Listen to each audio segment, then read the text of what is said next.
ada seorang peserta yang lelaki ni, dia tulis something yang sangat ofensif. Aku pun tak nak sebut dah dekat sini.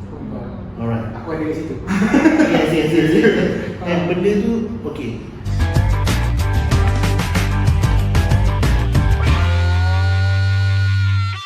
Okay, hai, selamat datang.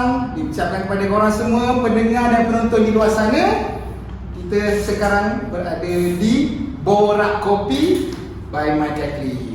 Okay, jadi hari ni kita nak bincangkan sikit lah. Ada beberapa orang tetamu jemputan yang sinonim dengan, dah lama lah memang berada dengan Sekretariat My Catalyst ni. Jadi sebelum saya cerita banyak lagi, saya nak kenalkan dulu. Ini tetamu kita yang pertama adalah Ali Amira yang merupakan My Catalyst Youth Leader.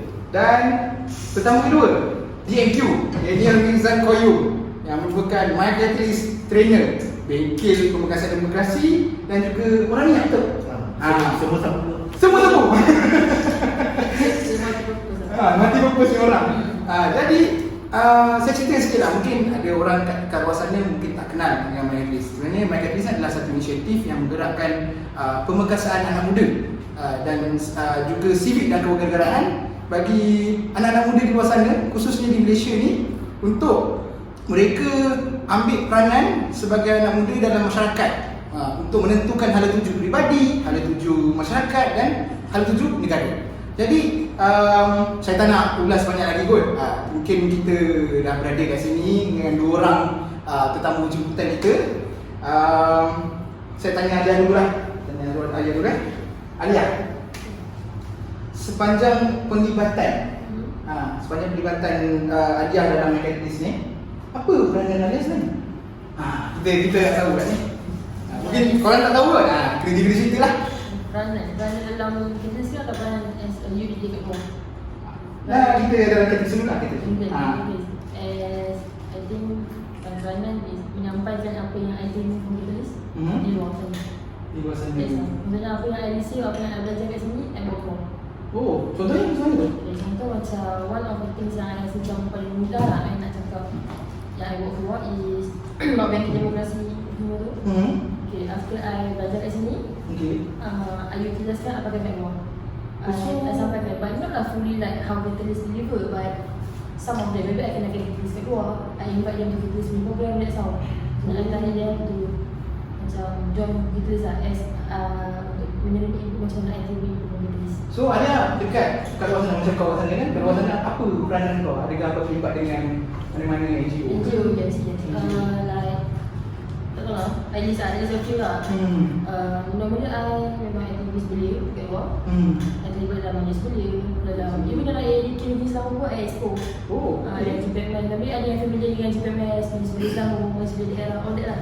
Ada terlibat dengan tu. Basically memang duduk dalam belia lah. Duduk dalam belia? Dalam konteks belia dalam sendiri? konteks belia, yes. Since I pun masih rumah belia lagi. Okay, jadi mention tu, I sampai rumah belia lagi. Tak nak mention umur, masa dalam rumah sensitif belia. Sensitif Saya sedang rumah belia lagi lah. Seperti mana yang dua orang ni, dapat I recommend masih belia. Okay, thank you Masya. Nak tahu ada yang tanya dia lah. So, macam mana boleh terlibat dengan My Catalyst ni? Jadi kalau ikutkan terlibat My Catalyst ni dah lama tau. Kalau aku still ingat, dari awal nak buat My Catalyst ni pun aku terlibat secara langsung. So mana tahun tu tahun 2020. Kita start dalam bulan Julai 2020 yang kita first start nak buat modul dan Ya betul. Betul. Tahun ni dah masuk 2024 kan. 2024. Kalau 4 tahun tu degree, aku dah boleh dapat degree in My Catalyst ni. Mungkin kita boleh buat majlis. Ada alumni. Ada alumni. Actually aku pun macam tak perasan, which is masih berjalan sangat atas. And on every part of this journey ni sangat best lah. Sebab one thing yang bagus buat My Catalyst ni, dia sangat agile tau. Kita boleh buat macam-macam program. And bila aku ingat balik, there's a lot, banyak yang kita dah go through. Okay, first untuk kita start My Catalyst dulu 2020 ni, time tu kita baru lepas PKP kan. Ya betul. Kita baru lepas PKP. Baru buka. Macam, time ni kita nak pergi keluar. Which is kita punya mindset, kita nak buat modul yang kita dah reach out orang dekat luar Lembah Kelang. So itulah first time aku pergi Sabak berenang. Kuala Selangor apa semua kan. So kita pergi offline. So bila kita pergi offline ni macam seronok lah sebab waktu tu PKP and everything. Kita dapat jumpa student pun yang peserta-peserta kita jumpa ni pun mereka pun sangat sangat happy macam kita ada finally a program selepas lama dah kita ada lockdown and everything kan. Tapi kalau kau ingat habis sampai hujung tahun 2020 tu kita masuk PKP yang fasa kemudian. Ya betul. Itu Yang kedua, PKP yang kedua. Yang mana orang dah start bercuti bulan 12 tu, dah buat program everything, tiba-tiba dah tak boleh nak rentas negeri. Ya betul. Itu pun yang benda yang aku ingat juga sebab suddenly you know what, kita kena sit down balik, kita kena buat modul kita balik online. So untuk bulan 1, bulan 2, bulan 3 tahun 2021 tu, ingat kita buat program untuk student juga tapi online. Ya. Ada skrin dulu. Aku betul, aku ingat yang aku pas kampung ke office. Betul kan? Betul. 3 hari je mikir. So kalau nak cakap peranan tu, aku tak boleh nak pindah mana satu peranan yang aku mainkan. But it's always been a journey untuk aku lah untuk 4 tahun ni yang sangat best. So memang power 4 tahun ni. 4 tahun, supaya 4 tahun. Boleh buat Aku degree. nak degree lagi satu. So mungkin kita boleh buat akademi lagi. So Alia, kau start dari SPCT betul tak? Betul. Saya cakap aku peserta before PKP. And seri 2, seri 3 aku start lama juga. Baru seri 2, seri 3. So, bertahun kan? Ya, bertahun. Biasa I start lagi tadi dan then baru follow up ada program. 2022 betul tak? Kan? Sebab seri 2 dan seri 3 kalau tak ingat kita start pada Ya kan ya. Sebab tu seri 1 itu drag lama gila untuk seri 2, seri 3. Ya betul. Lama betul. So, kalau korang tahu, ni sedikit recap lah pasal program-program MyCatrice. Memang kita orang dah start. MyCatrice dah start pada tahun 2020. In fact, masa tu memang macam dia cakap tadi lah, program-program bengkel yang patut kita buat dan kemudian ni tiba-tiba online pula kena buat online bengkel, bayangkan online workshop macam mana nak adapt. Zaman tu memang semua orang di Malaysia ni memang nak kena adapt bengkel sekarang ni, semua urusan secara online. Jadi time tu kita dah buat kalau ikutkan recap tu dah lebih 70 program bengkel pemekasan demokrasi. Level 1, tahap 1, tahap 2 dan tahap 3. 3 tahap tu sebelum kita masuk sekali. Dan kita dah pergi pada mula Selangor lah kan. Selangor setiap daerah daripada hulu ke atas sampai Bernam tu yang ada boleh pergi kan. Sampailah ke selatan, sampai ke Sepang, Bangalalang boleh. Tempat yang tak pernah pergi. Ya, friends tu hampir ke Brazil mana dia sendiri. Hampir ke Brazil. Hai, ya betul. Sudah Brazil masa tu. Sebab dia faham dah. Dan bukan setakat tu lah, bukan setakat dalam Selangor, kita dah buat dekat Penang, kita dah buat kat Johor, kita dah buat baru-baru ni tahun lepas hujung masa Disember, awal bulan Disember kita buat dekat Sabah. Workshop masa tu.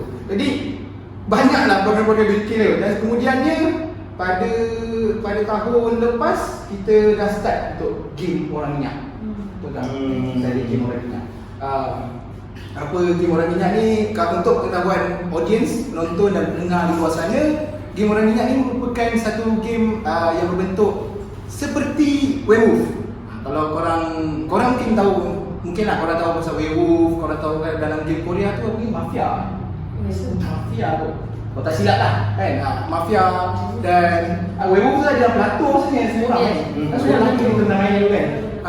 Dan masa tu kita start launching. Ada video promo orang minyak, orang kampung diserang orang minyak di YouTube, korang boleh tengok di YouTube. Dan masa tu kita dah launching pada bulan 3 atau bulan 4 sebegitulah. Dan banyaklah program-program orang minyak. Jadi aku tanya pengalaman korang lah kan. Selaku orang yang pernah menjalankan game orang minyak, selaku trainer yang game master yang menjalankan orang minyak ni. Tanya dia dulu lah, macam mana pengalaman dengan orang minyak ni?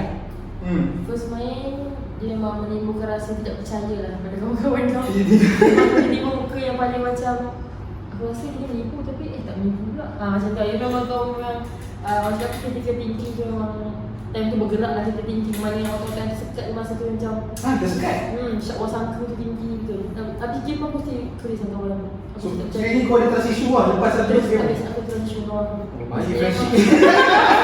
Aku dah percaya dah. Tapi game ni senang lah. Dia make you how you think, lepas tu how you baca body language, macam-macam lah. A lot of things lah yang boleh gain. And then the game memang kalau tak ada sabaran gaduh lah. Ya betul. Betul. First game kita orang main tak? Aku gaduh dengan Izzat. Kedua, Aisyah tak percaya aku dah. Dah percaya lah. First round saya memang ada satu hint yang okay, aku percaya dia tu lah bagi kawan-kawan kan. Second round, seko aku tak percaya. Nobody of you, I don't trust anyone. Tak kisah tak. Game master pun boleh tahan kadang-kadang. Ya betul. Game master pun boleh pilih juga. Game master.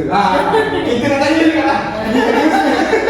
Ada game master kat sini kan. Aduh. Jadi macam mana kau aku sebagai game master kan, game orang ni kan memang betul macam saya cakap tadi. Memang boleh merosakkan friendship daripada kalau kau main daripada zaman prasekolah mungkin boleh putus. Kalau kau nak cerita kan pasal game orang minyak ni, dia first kan memang ada peranan lah game master tu nak menaikkan suasana kan. Tapi aku kena bagi kredit lah dekat siapa yang first idea yang buat game orang minyak ni. Sebab dia first interesting, second dia melangkaui expectation orang. So macam kalau kau sampai kan, kau ajak student, kita ada program untuk main game orang minyak. Dia just calculate je orang minyak ni macam mana. But dengan design game ni, dia macam lepas kita terangkan, lepas satu round dia orang akan terus hook. Yang paling best habis dia main, dia akan kata macam, bang, nak beli kat mana? Yes, betul. Yes. Nak beli kat mana? Yes, aku ada rasa dia bukan ni. Betul. Aku sebagai macam ada entrepreneur spirit. Rasa nak jual. Aku rasa macam next aku nak buat. Okey, untuk penonton yang nak beli kan tak jual dah. Jangan percaya dia. Maksudnya pasti kalau kad dia kurang, tak awal saya. Ya, tapi yang untuk jadi game master tu benda ni sangat enjoyable lah. Sebab first kau akan terangkan dengan orang, permainan ni untuk apa semua. So mereka akan seronok lah. Sebab apa? Dia punya content and everything dia sangat localized. Yes. So kau akan ada seorang student macam dia dapat watak contoh orang minyak. Dia dapat dekat dia dah fikir macam aku orang minyak. Apa aku buat? Apa siapa orang aku nak kenakan and everything. Tapi dalam masa yang sama dia ada message di sebalik benda tu. Itu yang best. So peserta akan seronok yang pertama. Yang kedua dia dapat messaging apa yang kita nak bagi dekat dia. So aku sangat enjoy lah benda tu. Aku macam bila kita nak buat lagi macam tu. Ada first second third memang banyak orang. Dan yang menarik karakter orang minyak ni dia banyak tau. Berdasarkan orang minyak ada bomo lah, pawang kan. Dengan ketua kampung, kalau ketua kampung tak function, Yes. apa kan? Aku rasa for pandangan aku dia memang create satu creativity lah. Waktu first now, kau akan tengok semua orang tak tipu macam mana. Semua orang macam saya ketua kampung, semua akan jujur, terserah lah. Jadi saya kenal dia creative. Macam mana dia nak counter attack orang tu, bila orang tu attack nak counter macam mana. Dan dia idea yang dia tak buat apa semua nanti, okey lah. Dia make you thinking lah. Jadi first point kau tadi friendship, trust issue. Second, belajar menipu. Bukan, menipu dia saya belajar how to defend yourself. Ya betul. Okey, Positif lah. Untuk penonton di luar sana, memang game orang minyak ini sebenarnya untuk konten disinformasi. Korang tahu kat Malaysia sekarang memang banyak fake news. Jadi untuk kita sebarkan kesedaran pasal fake news ni melalui inilah. Melalui disinformasi punya konten. Jadi untuk korang, kalau korang nak main game ni, kita kena jumpa saya ke boleh DM ke kan. Kita boleh borak kopi untuk borak kopi ni. Jadi okey. Kita dah tutup orang minyak sejak betul. Sebab game ni memang gila kan. Aku ni pun masa ikut korang macam kau masa jadi game master. Aku gelap bahar belakang. Elak tu memang benda paling enjoy. Gelap bahar. Jadi aku rasa kena stop dulu benda ni. Okey. Aku nak tanya korang lah kan. Dia saya kena panas-panas sikit macam kau kan, kau dah lama jadi trainer betul tak kan? Ada tak pengalaman kau sebagai seorang jurulatih dalam Megalis ni, kau pernah berhadapan dengan situasi peserta-peserta yang pelik ke ataupun yang mengganggu jiwa dan minda ke? Kalau aku dapat recall balik, adalah beberapa insiden yang memang aku tak boleh lupa lah kan. Tapi macam mana pun aku anggap benda tu pengajaran, and ia terpulang pada trainer ataupun sekretariat macam mana kita nak ambil benda tu. And macam mana kita nak positifkan benda tu. Sebab of course insiden-insiden ni macam first dia beri impression yang macam sangat negatif. Okay, aku kalau boleh recall ada satu insiden ni bila kita buat satu program bengkel marketplace lah untuk yang bengkel demokrasi Tahap satu tu, tahap satu Aha. So bila kita buat yang ni dekat satu resort at somewhere kat dekat mana Aha. So kita ada beberapa modul yang memang kita susun. Alright, bila kita dah susun ada satu modul ni tentang gender, tentang discrimination. Ya, betul. Alright. So kita bagi peluang untuk mereka untuk express diri diorang. Alright. Pertama bila kita bagi mereka express diri diorang, kita bagi caveat awal-awal tempatnya adalah safe space. Kita nak pastikan semua orang dekat dalam kita punya sesi tu rasa selamat. Okey. Dan diorang tak akan dijudge, okey, dia tak akan dihakimi tentang apa-apa pendapat yang diorang berikan lah. Cumanya kadang-kadang memang akan ada certain peserta yang bertindak di luar batasan. Alright. Contoh ada satu perkara ni, okey, kita bagi soalan yang mudah je. Okey. Apa yang mereka tidak suka tentang wanita? Dan peserta wanita pula apa yang mereka tak suka tentang lelaki? Kita pulangkan soalan yang sama lah. Okey, dia orang akan berbeza ikut dua yang dia berbeza. Kemudian kita buka satu soalan lagi, apa yang mereka tadi tak suka kan? Apa yang mereka suka? Yes. Okay. Ada seorang peserta yang lelaki ni, dia tulis something yang sangat ofensif. Aku pun tak nak sebut dah dekat sini. Alright. Aku ada kat situ. Yes. And benda tu, okay, benda tu sangat, sangat turn off, sangat offended. Sebab kau pun rasa macam mana benda ni boleh terjadi. Tapi, kita sebagai trainer, kita kena, jadikan, kita kena pastikan situasi tu first awal. Tapi dalam masa yang sama, kita kena ambil tanggungjawab. Kita kena ambil tanggungjawab sebab sesi ni adalah sesi di bawah sediaan kita. So, macam mana yang kita buat adalah kita try untuk cakap dengan, sampaikan message yang benda ini salah. First, benda ini salah. Sebab kalau kita tidak bertindak waktu itu, kita tak nak nanti orang, peserta-peserta lain rasa tak selamat. Okey, faham. Okay, so apa yang kita buat, kita terus address perkara itu. Kita cakap dia orang, okay, bro, benda ni salah, kau kena minta maaf. And kita tak nak benda ni berlaku dekat dalam ruang selamat yang kita sediakan. Jadi kau jumpa face to face in person akhirnya? Aku jumpa face to face in person, yes. Satu aku jumpa face to face in person. Tapi aku address juga dalam sesi tu supaya takkan ada salah faham. And kita tak boleh bagi salah tu tak salah. Tapi macam mana kita nak ambil situasi yang salah itu untuk ambil bagi pengajaran yang bukan kita diamkan. Yes, kita tak boleh diamkan kesalahan, kita kena address. Tapi dalam masa sama, macam mana dalam masa singkat ni kita kena terus bagi pengajaran kepada semua orang. Look, benda ini salah, kita tak boleh buat. And orang yang buat tu harus accountable untuk minta maaf kepada semua orang supaya tidak ada orang dalam sesi itu rasa tak selamat. Itu eksplisit. Ya, benda tu sangat eksplisit lah. Aku pun tak nak cakap. Memang perkara tu berlaku tak proper, sangat terkejut. And at the first place aku memang tak nak prejudge people.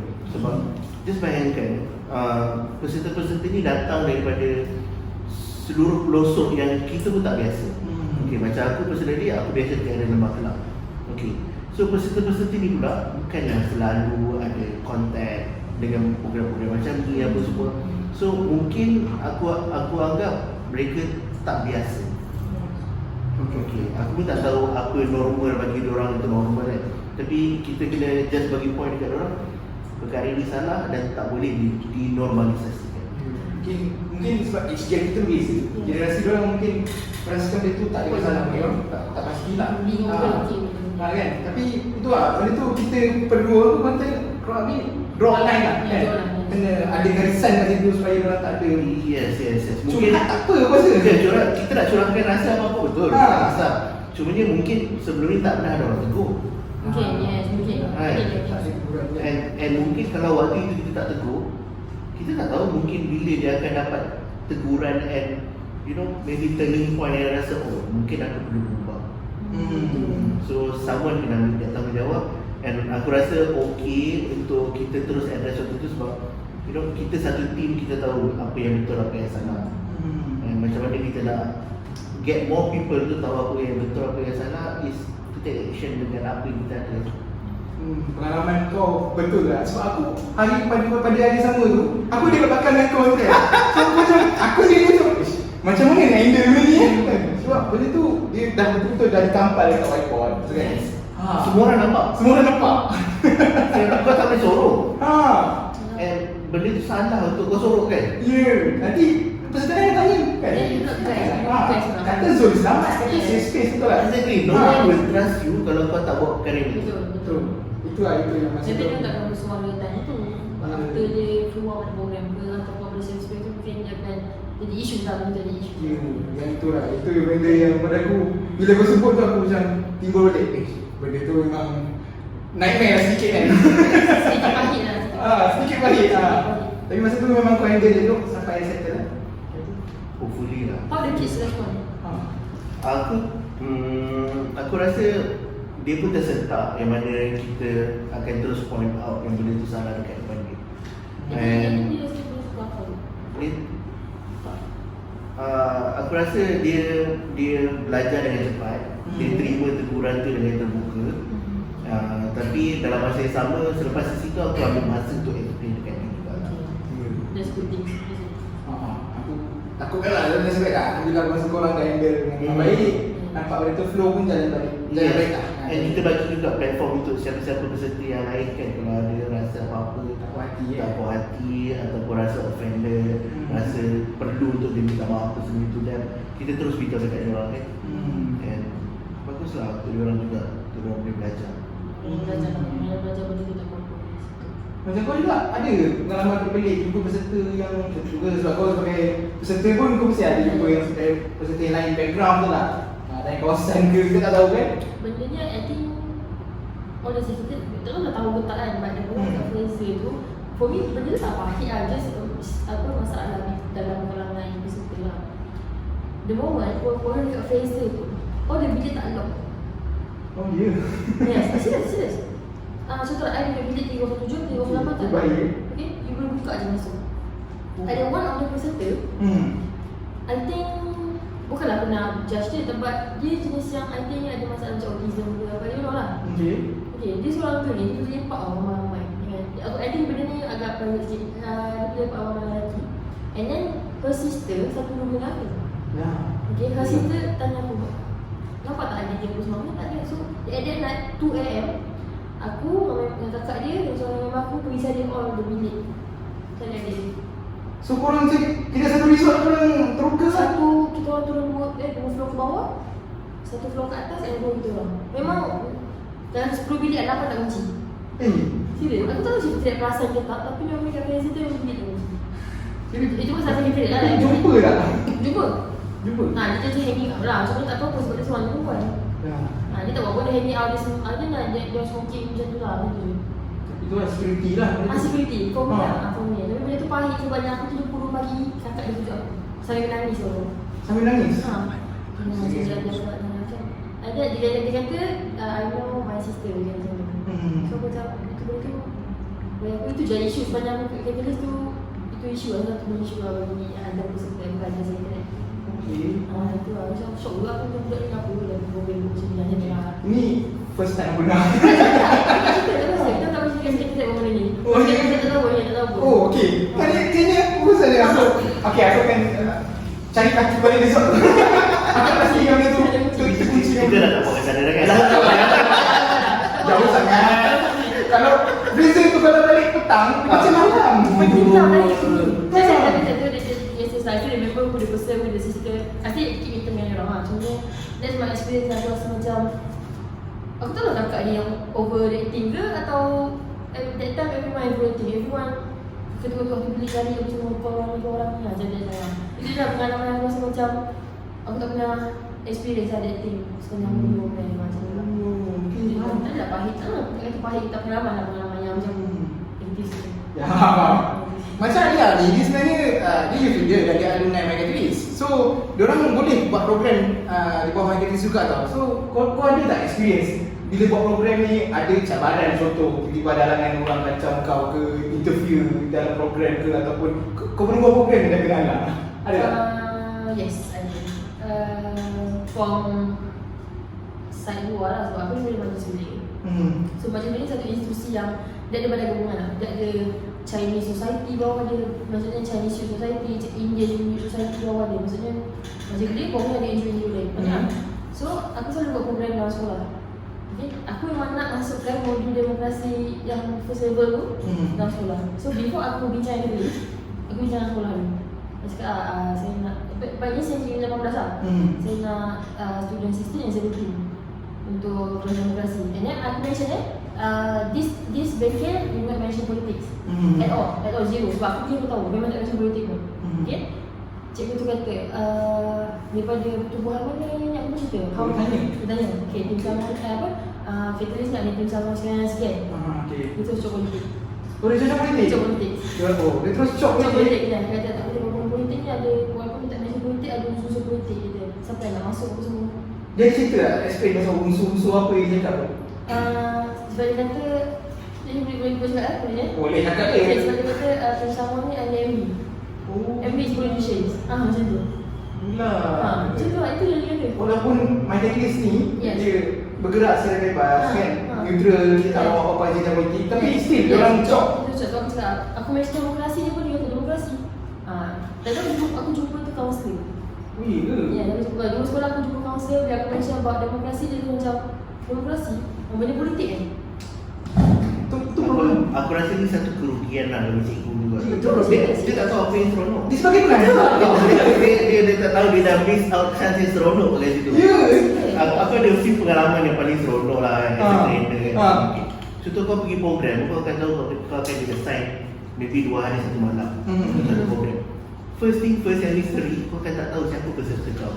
Yes. Peserta macam mana kau dapat. Dan aku pernah dapat satu kumpulan ni. Time tu kita buat dekat hotel mana, tak sure. Aku rasa dekat Selayang kot. Okay. Yang best pasal this group, kau ingat diorang macam, you know, sopan-sopan dapat sopan semua kan. Tapi ada di 1, 2, 3 orang peserta wanita yang energi diorang sangat top notch. Diorang yang membuatkan setiap modul tu jadi seronok. Yes. So, kau bayangkan macam mana energi yang positif tu dapat contain, dapat hidup satu dewan tu yang buatkan aku sebagai trainer ni, aku okay, macam mana aku nak match energy ni. Macam mana aku nak utilize dia punya positive aura tu untuk, you know, for the betterment of everyone. And alhamdulillah for that, the whole 2 days sangat puas hati sebab apa yang kita buat adalah dia energy dia dekat sini, okay, kita pun balas energy dia di sini. Apa semua. And yes, that's the thing. Sebab everyone sangat pun sama. Seorang pun seronok, diorang sangat memberi respon yang positif. Padahal diorang tak kenal each other tau. Diorang bukan daripada college yang sama, diorang just jumpa dekat situ. And just bayangkan diorang tu ada experience 2 hari 1 malam pembelajaran dengan aura yang positif, you know, dengan semua bagi kata-kata semangat. Everyone suka untuk ke depan, minta opinion and being celebrated dengan opinion diorang. Aku sangat puas hati, sampai aku habis, aku terbaring dia. Aku macam, aku puas hati, aku penat, tapi berbaloi. And aku just terbayang macam, wow, kalau inilah yang diorang lalui, hopefully diorang macam sangat positif untuk kembali dekat diorang punya life diorang dengan everything that they learn dalam 2 hari. Kira apa yang diorang belajar, diorang tak bawa kawan-kawan diorang. Yes. Mungkin family kan, sekolah dan sebagainya. Sebab everything dah simple. Everything modul tu dah simple. Tapi ada messaging yang bagus di setiap modul tu yang kita dah susun elok sampai 2 hari 1 malam. And untuk 3 hari 2 malam? Ya, 3 hari 2 malam. And untuk diorang, you know, dapat all that with the fun. Aku rasa malam berbaloi. 3 hari 2 malam tu, dia walaupun penat, aku jujur kat hujung minggu kan, kita patut cuti kan, dia jalan. Kalau aku mungkin boleh ya seronok kan. Tapi kita join bengkel, tapi itulah seronok dia, peserta yang vibe dia lain macam kan. Yes. Energetic dia. Dan bila kan kita ada energizer kan, contoh energizer, diorang pula lebih, kita pula nak kena carry ni. Selaku facilitator, aku pernah jadi facilitator kan. Memang penat juga ni jadi. Rasa dia tu 5 minit je. Sebab angle yang kita ambil adalah sangat berbeza dengan apa yang mereka pernah lalu. Contoh kalau diorang dengar terutama facilitator tu sendiri. Kalau kita nak discusskan dengan panjang kan, orang tu macam faci ni macam marah-marah, orang tu baris. betul. 3 pagi semua bangun. Aku nak semua orang nak pakai tie siap-siap baris. Tak, tapi kita bukan facilitator macam tu. Kita dah masuk kat dalam dewan tu, okey tak apa. Mereka ni equal partner kita. Kita setara dengan diorang, kita mungkin belajar daripada diorang, dan diorang mungkin belajar daripada kita. So itu yang seronok. Aku sebenarnya aku admit je lah. Aku as peserta memang berselesaikan. Memang biasa nak cerita activities ni, dia put you into a same level. Aku first jumpa Iris dengan Golden tu. First aku punya topik kan. Dia orang memang mula tu aku macam macam ada satu gap tau. But once orang buka je mulut, dia cakap je ni tu okey. Mesti kau fikir masa masuk bikin Serius? borak apa lagi. Aku serius lah. First yakin lah. So serius ni apa semua. Tapi bila Golden dan Iris cakap kan, dia macam mungkin lah nak lepas tu memang enjoy dia. Group aku ada dua. Memang dia kata sampai tak stress dengan itu je. Maksudnya how korang facilitate program tu, korang make it easy, make it santai. Walaupun benda tu serius lah sebenarnya, tapi bila korang explain tools communication tu nice. Tak rasa otak terpu lah. Tak Tak ada kan? Itulah, itu pengalaman itu sebenarnya. Orang menyamakan stereotype terhadap demokrasi tu sendiri. Nampak dengan politik parti. Betul, serius. Yes, betul. Ini konsep masuk berapa 50 dia. Benda tu yang jadi satu cabaran lah. So, aku pun sendiri cakap lah, dulu pun aku masuk beberapa sekolah untuk kita ajak orang join mekanisme BK.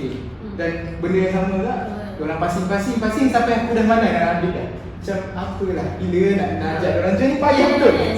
Orang tu dia kata, politik ni, politik cik. Boleh cik, parti ni saya rasa parti ni. Yes. Kita langsung tak nak doktrinkan orang. Malah kan anak-anak muda tu doktrinkan aku. Kau kena doktrinkan orang tak? Contoh kan. Okey, sekarang orang tahu pasal select kan. Select kan. Budak-budak linggo budak sekarang kan. Aku dah belajar pasal select ni tahun lepas. Budak-budak ni ajar. Budak-budak. So kau belajar perkataan-perkataan dengan orang lah. Aku punya kamus urban aku sentiasa update. Rasa muda lah. Rasa muda. So macam kalau tahun ni orang tengok dekat TikTok pasal select everything kan. Aku dah tahu tahun lepas. Okay, sekarang ni aku nak tanya korang. Sebab korang ni, aku kenal macam dia, aku kenal dari tahun lepas. Macam kau Dan, aku kenal kau daripada zaman you dulu lah. Kan? Macam dia, kau dah terlibat dengan macam-macam program. Dengan apa tadi kau kata PPS, dengan majlis belia. Kenapa masih stick dengan Catalyst ni? Sebab Catalyst ni dia satu orang cakap sudut pandang yang berbeza. Belia is belia lah. Belia dia mau untuk aktiviti, sukan dan so on. Catalyst ni dia mau untuk educate you buat demokrasi, kenegaraan specifically. Bukan aku cakap MBS ke apa semua tak ni. Majlis belia dia ada peranan dia sendiri. Sebab dia tak ada satu inisiatif yang dalam betul-betul membentuk pemikiran ke arah demokrasi, kenegaraan. Not specifically macam berfokus macam Catalyst lah. For me lah. That's apa benda aku tertarik dengan Catalyst. Macam aku cakap lah, before I join Catalyst, I'm partisan. Anti-politik lah. Oh my god, kalau tulis 10 orang tu anti-politik. Tapi based on satu je macam Catalyst, kami ada urge nak belajar lagi. What is demokrasi, what is this So kau rasa macam objektif My Catalyst sampai kat kau lah? For me sampai, tapi sebab aku orang yang bergerak dalam society. For me, target Catalyst, maksudnya model kita sebawa ni sangat sesuai dengan orang yang bergerak dalam society. But they are non-partisan. Basically non-partisan ni 24 ke bawah. Nombor 24 dari kesadaran sikit lah. Kira fresh daripada campus sekolah tu kan? Dia akan macam harus kabut lah politik. Serius. Tapi bagi aku memang sangat-sangat pesan. Dia bukan puji dia pun tak ada lebih pun sebenarnya. Tapi memang serius. Tapi serius. Sebab all my groups, banyak aku lah. Semua 25, 24 macam tu kan. Semua memang non-partisan. Sebab once kami join dia first je bikin 3-2 malam kan. Macam wah-wah je. Tapi balik tu memang banyak jenis input, walaupun simple. Korang gunakan bahasa yang kita orang faham. Korang gunakan contoh-contoh situasi yang kita orang nampak. Faham tak? Korang how to deliver the message tu memang the simplest way lah. Kalau aku tak faham, aku tak tahu lah macam tu. Serius. Macam, boleh cerita dia? Macam Dan lah. Aku kenal kau memang kau ni memang aktivis lah, hardcore aktivis. Dia kalau ada dalam mana-mana NGO kan, memang DMQ, nama DMQ tu tau. So aku nak tanya lah, macam mana kau boleh 4 tahun dah dengan Tris ni. How kita loyal lah. Kita loyal. Ya, loyal betul. Dia, you know, sebab kita ada daripada awal, daripada pembikinan modul yang pertama kan. And then aku seorang yang boleh kata sangat meromantisasi kan penglibatan tu. Kalau boleh, kalau kita bagi all out. So aku always suka nak tengok dengan team yang sangat dynamic macam ni, jauh mana kita boleh pergi, jauh mana kita boleh grow, jauh mana kita boleh memberi impact. Dan perkara ni something yang baru untuk aku belajar juga, sebab aku belajar dengan orang-orang yang sekeliling yang ada dalam team My Catalyst and everything. Macam mana, you know, kita nak always agile dalam kita punya organisasi. Okay, sekarang ni cabaran ni, okay, apa yang kita nak buat, apa yang kita nak buat. So that kind of attitude buat aku rasa dekat dengan diri aku. Sebab you know, ni semua hasil-hasil tangan anak muda. So kalau orang dekat luar sana selalu kata macam, oh, anak muda ni macam ni, millennials ni macam ni, apa semua. Ini adalah satu bentuk, you know, buah tangan anak muda yang mana kita buat sendiri bersama-sama tim yang sangat membantu, yang dipenuhi dengan anak muda. We grow from 1 year to 1 year sampai sekarang. And benda ni sangat fulfilling lah.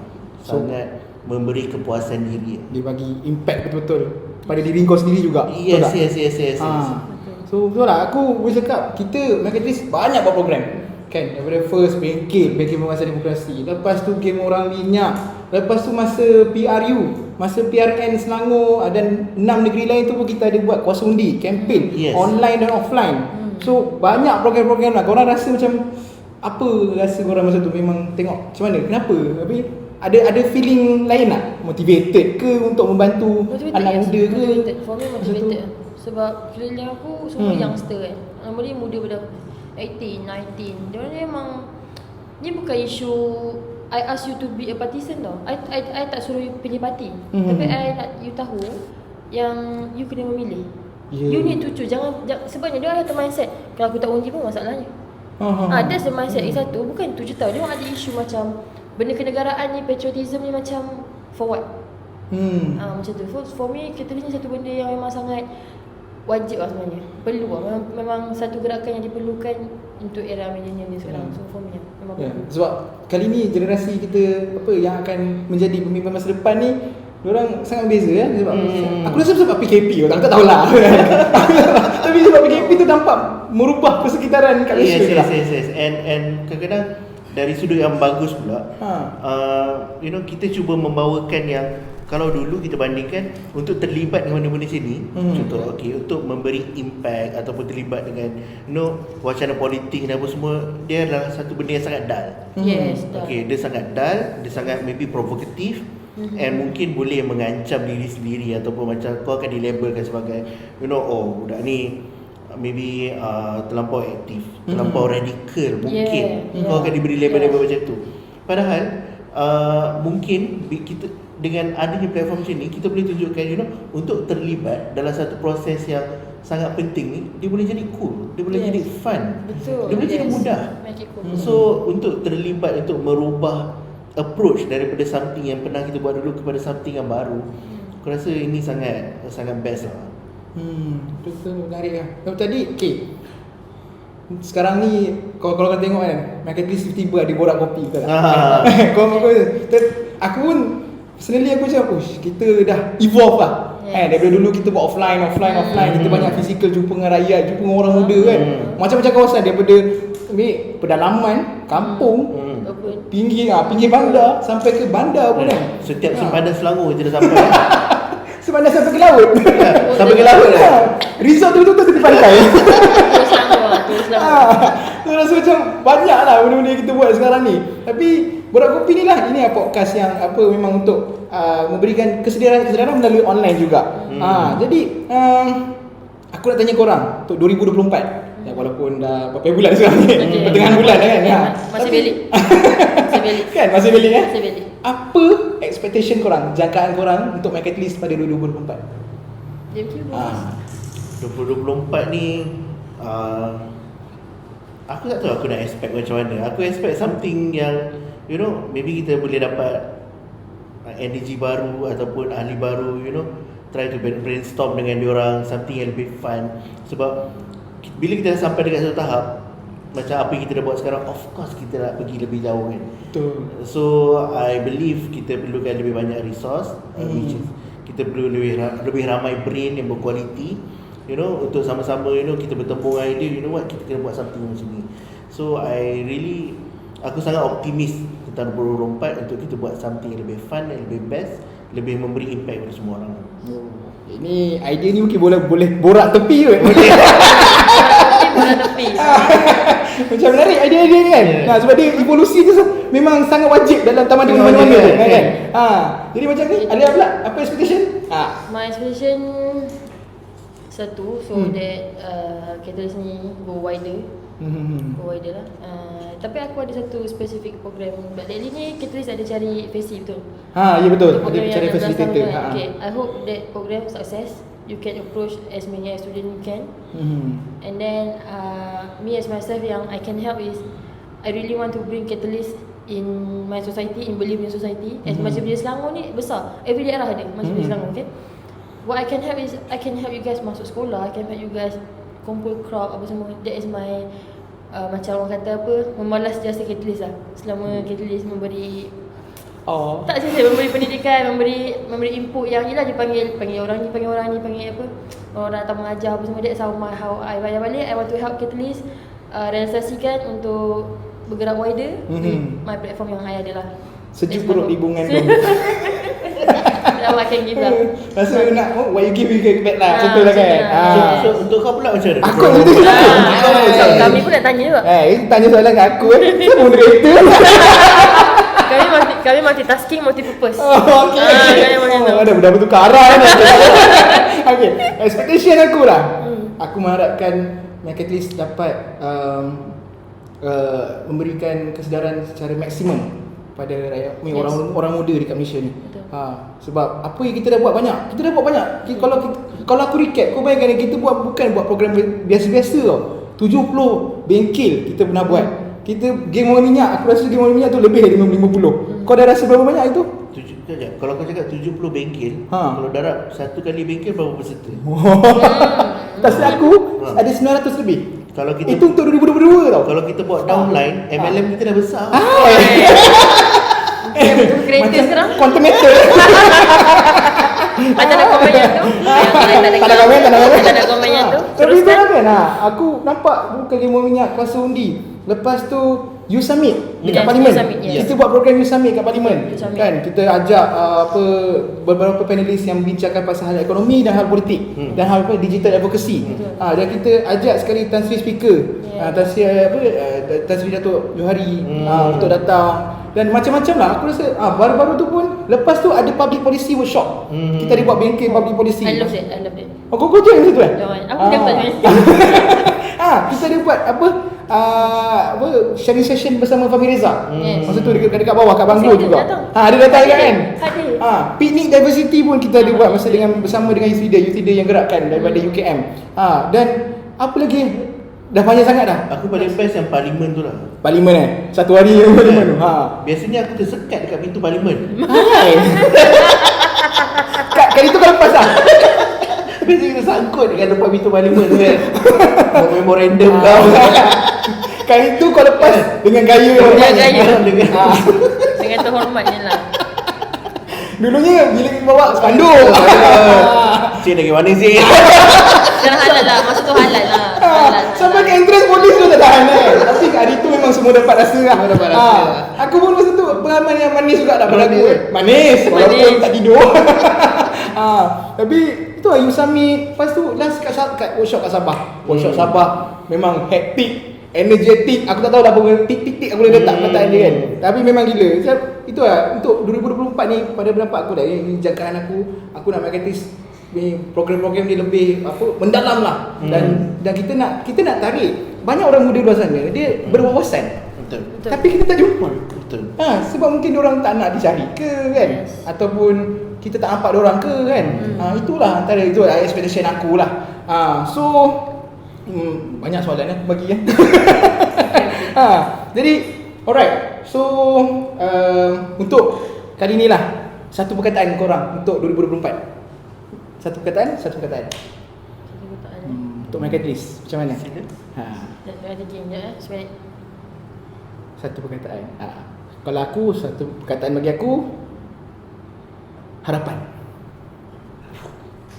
Bukan lagu Wings. ring yang nak wings ni.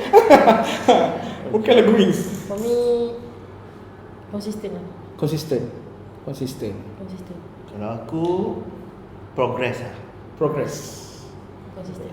Aku harapan. Konsisten, progress dengan harapan. Oi, Kena. kena. So, Episode dua, kena. itulah. Aku rasa kita dah boleh tamatkan podcast kita. Borak Baik, Kopi. Terima kasih banyak-banyak korang datang hari ni, malam ni, walaupun jam kat luar sana. Kan? Yang kau datang dari jauh, kau pun datang lagi jauh. Luar negeri dia kata.